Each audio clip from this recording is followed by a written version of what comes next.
ഭിന്നശേഷിക്കാരിയെ പീഡിപ്പിച്ച കേസിൽ പ്രതി രാജീവിന് 47 വർഷം കഠിന തടവും 25,000 രൂപ പിഴയും വിധിച്ചു. പിഴ അടച്ചില്ലെങ്കിൽ 8 മാസം കൂടുതൽ തടവ് അനുഭവിക്കണം.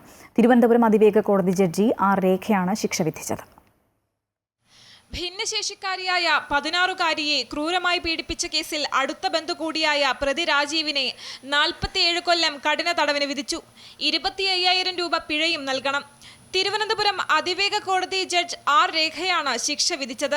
പിഴ അടച്ചില്ലെങ്കിൽ 8 മാസം കൂടുതൽ തടവ് അനുഭവിക്കണം. 2020 സെപ്റ്റംബർ 25 രാവിലെ 11:45 വീട്ടിൽ ആരുമില്ലാത്ത സമയത്താണ് കേസിനാസ്പദമായ സംഭവം നടന്നത്. കുട്ടിയുടെ ചേച്ചി പ്രതി അനിയത്തിയെ പീഡിപ്പിക്കുന്നത് കണ്ട് വടിയെടുത്ത് അടിച്ചോടിക്കുകയായിരുന്നു. പീഡനത്തിൽ കുട്ടിയുടെ സ്വകാര്യ ഭാഗങ്ങളിൽ ഗുരുതരമായി പരിക്കേറ്റിരുന്നു. കുട്ടികളുടെ നിലവിളി കേട്ടെത്തിയ നാട്ടുകാരാണ് പോലീസിനെ വിവരമറിയിച്ചത്. മുൻപും 2 തവണ കുട്ടിയെ പീഡിപ്പിച്ചിരുന്നുവെന്ന വിവരവും പുറത്തുവന്നു. ഡൗൺ സിൻഡ്രോം രോഗബാധിതയായ കുട്ടിയെ ക്രൂരമായി പീഡിപ്പിച്ച പ്രതി യാതൊരു ദയയും അർഹിക്കുന്നില്ല എന്ന് കോടതി വിധിന്യായത്തിൽ പറഞ്ഞു. പ്രോസിക്യൂഷനു വേണ്ടി special public prosecutor RS Vijay Mohan ഹാജരായി. പ്രോസിക്യൂഷൻ 31 സാക്ഷികളെ വിസ്തരിക്കുകയും 31 രേഖകളും 3 തൊണ്ടിമുതലുകളും ഹാജരാക്കുകയും ചെയ്തു.